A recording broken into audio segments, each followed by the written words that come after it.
São os livros os melhores amigos do homem. Eles nos trazem conhecimentos que nos ensinam desde os bancos da escola. As formas de conhecermos a vida e nela nos situarmos. É, pois, no bom trato que lhes devemos dispensar que está o nosso reconhecimento pelas páginas de leitura que nos proporcionam. Mas para que o nosso reconhecimento seja maior, devemos personalizá-los, isto é, dar-lhes a nossa imagem de posse. São, pois, os ex-libris as marcas pessoais dos bibliófilos. A Associação Portuguesa de Ex-Libris incentiva o seu colecionamento. Para sabermos mais concretamente os métodos de elaborar uma coleção, foi-nos dado o grato prazer de conversar com os membros diretivos da Associação.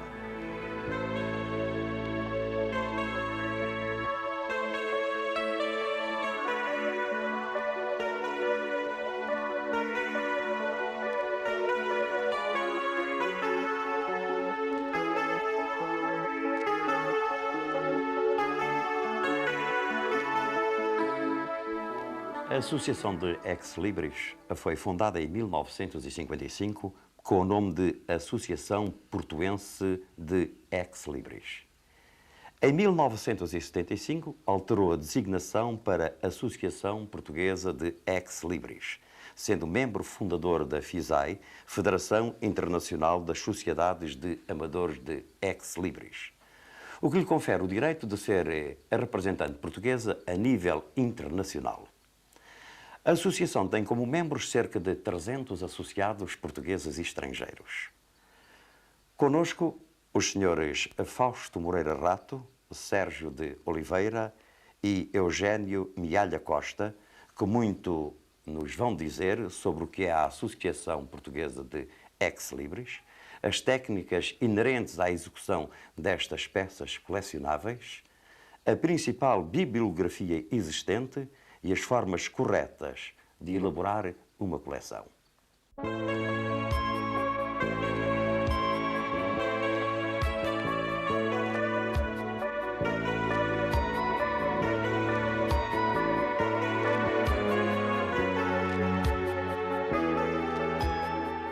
Cabe-me falar neste programa, ao programa em si, porque trata de colecionismo, e aos colecionadores de ex-libris ou marcas de posse bibliotecárias. O novo colecionador, aquele que quer, que pretende começar a sua coleção de peças, sente-se muitas vezes preocupado porque não sabe como é que há de começar, porque é uma coisa que não encontra no mercado. Ora bem, o ex-libris não se compra, não se vende, por princípio, troca-se. Como é que se fazem essas trocas? Há muita maneira de se trocar ex-libris, ou por via postal, ou por convívios, e estes convívios podem atingir várias formas de convivência. Temos os encontros nacionais de ex-libris, temos os congressos internacionais de ex-libris, a que, infelizmente, nós pouco podemos assistir porque são feitos sempre em países estrangeiros de 2 em 2 anos, e várias outras manifestações como almoços de confraternização, exposições, convívios entre particulares, as tertúlias de domingo. Tudo isto proporciona a aquisição de uma grande coleção de peças ex-librísticas e com a aliciante de que, tratando-se de uma obra de arte, ela vai transmitir arte e vai possibilitar que as pessoas adquiram mais conhecimentos sobre arte e, inclusivamente, conhecimentos sobre outras matérias que não são arte. Pois o problema de como é que se deve organizar uma coleção. Eu tenho para mim que uma coleção deve organizar-se colocando uma espécie de um ex-libris numa folha de cartolina, preferivelmente do formato A4, e digo do formato A4 porque quando há necessidade de fazer exposições Os expositores normalmente estão preparados para receber o formato A4 e as peças devem ser fixadas com cantos de fotografia. A ordenação ou catalogação dos ex-libris adquiridos está praticamente ao critério do colecionador. Ou pode ser por ordem alfabética dos primeiros nomes, pode ser por ordem alfabética dos apelidos, pode ser por temas, pode ser por artistas, inteiramente à vontade do colecionador.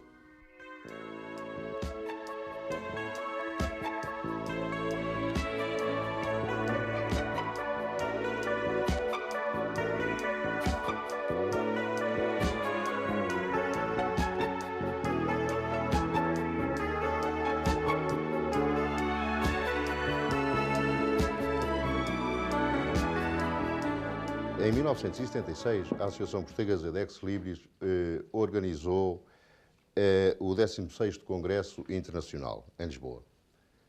E, a partir deste 16º Congresso, nasceu a ideia da organização dos Encontros Nacionais de Ex-Libristas. E estes têm sido, até à data, o meio mais divulgado de transmitir o ex-libris, porque estes encontros congregam sempre bastantes pessoas, praticamente 80%, 90% dos ex-libristas nacionais, de forma que estes encontros têm sido, até aqui, a maior fonte de aquisição de ex-libris. Temos extensões de organizar, nos primeiros dias de outubro próximo, o 7º encontro, que será em Lisboa. Aliás, Lisboa é o ponto que reúne maior número de ex-libristas, que será uma homenagem a Luís Drouet e a comemoração dos 60 anos da primeira exposição. E, relativamente ao encontro que se vai realizar, que eu quero lançar um apelo a todos os jovens deste país que se interessem por arte e que se interessem por cultura, que apareçam. Porque é necessário dar lugar à juventude em ex-librismo. Os ex-libristas atuais andam, como já tenho dito várias vezes, na casa dos 60 anos e é necessário dar continuidade. Desde 1976, o ex-librismo tem crescido, está num ponto alto e é necessário que não volte a decair como já decaiu.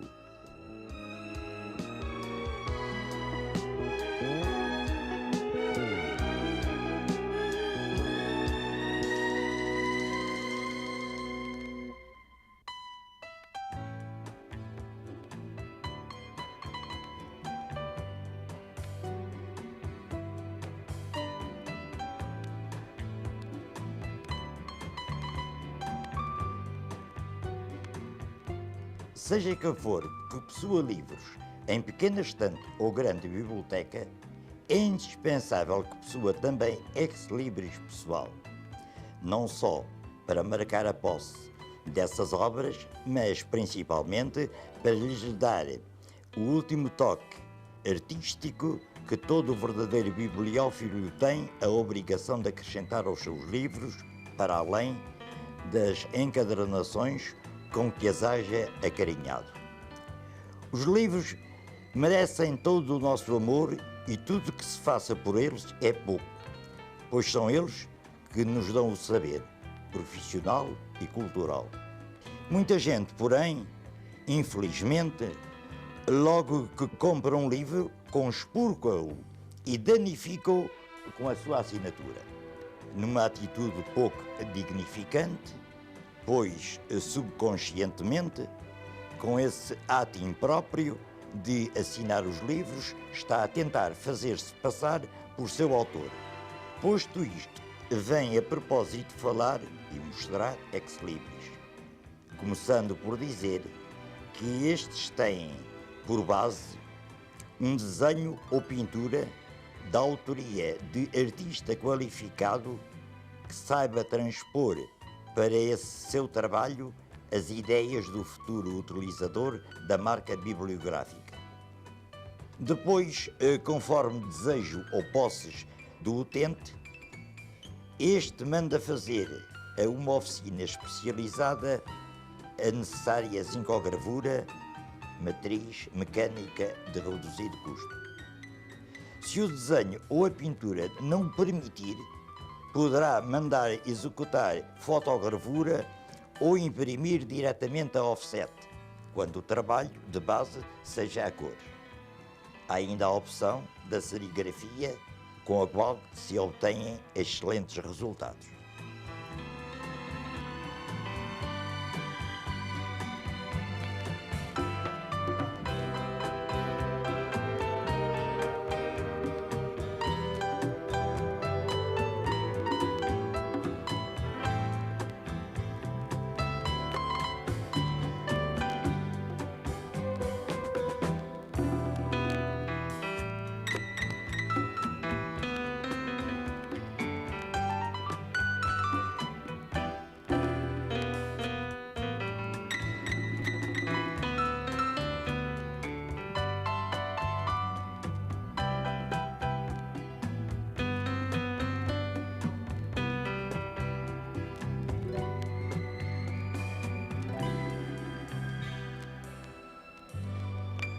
Seria de facto absurdo falar de ex-libris sem falar também de livros, visto que estes são o fundamento ou a razão de ser daqueles.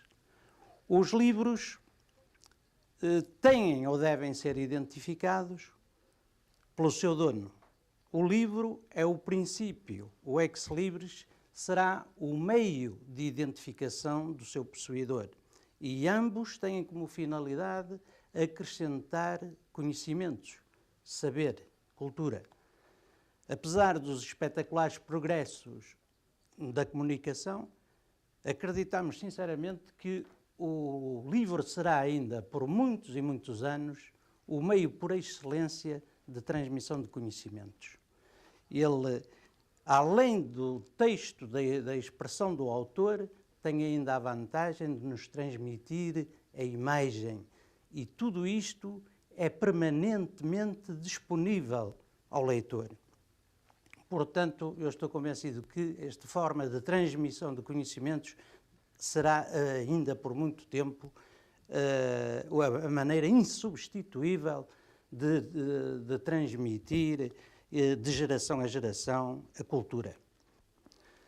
O bibliófilo é, por definição, um apreciador do livro.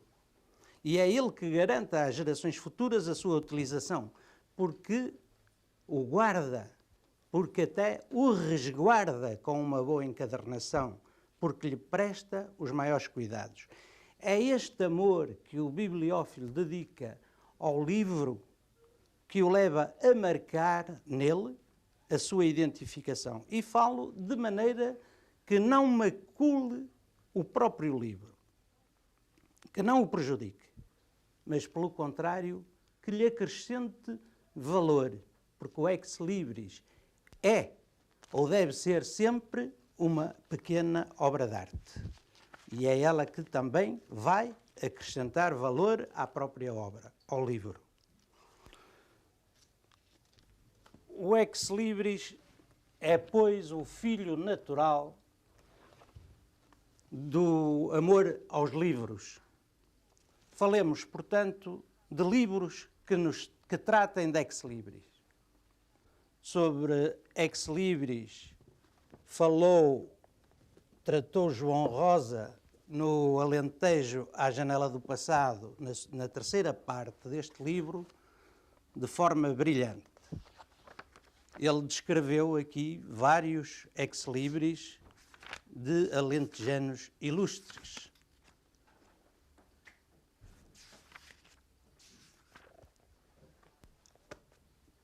Há também um livro muito curioso sobre ex-libris, do Dr.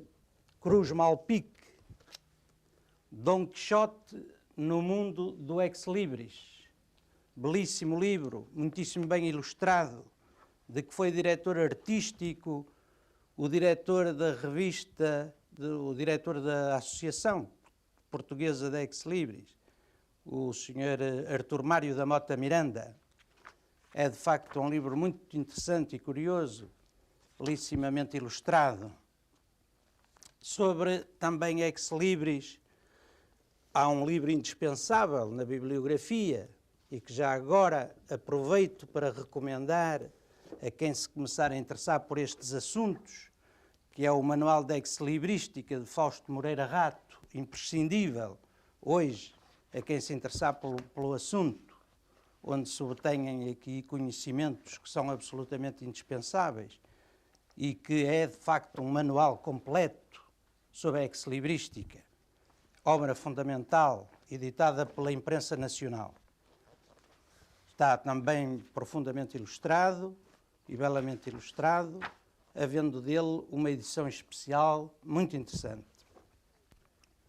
No que respeita às revistas, devemos, de facto, começar por referir o Arquivo de Ex-Libris Portugueses, de Joaquim de Araújo, que foi um homem notável na sua época, é um homem da geração de 70, amigo de Antero de Quental, de Ramalho Ortigão, e de muitos outros da mesma geração, claro, que editou, foi o primeiro homem a interessar-se por estes estudos na Península Ibérica.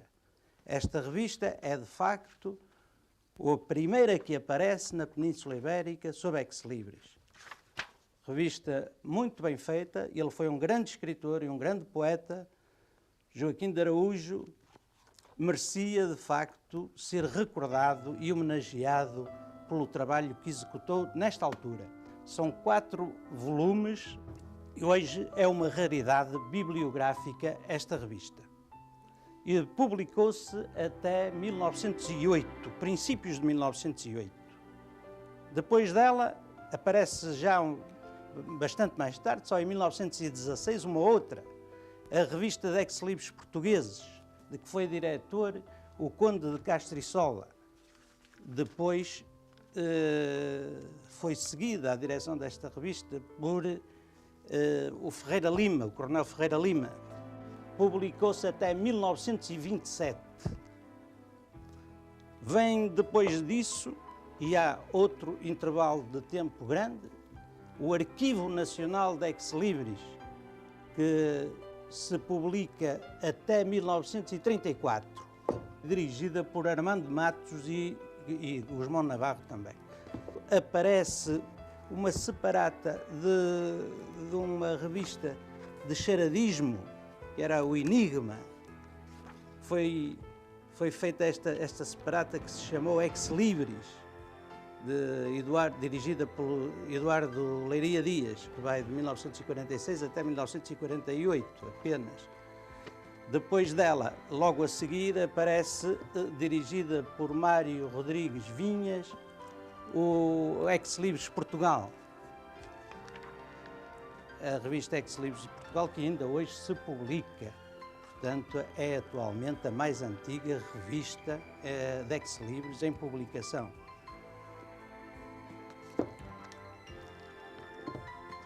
Posteriormente, portanto, ao início desta revista de Mário Vinhas, que é de 1946, o seu início, aparece em 1955 o Boletim da Academia Portuguesa de Ex-Libris. É um repositório também valioso de Ex-Libris, mas tem uma característica especial este boletim. Não se dedica exclusivamente a ex-librismo. Ele trata de muitas outras coisas, portanto, é uma revista não exclusivamente dedicada a ex-librismo.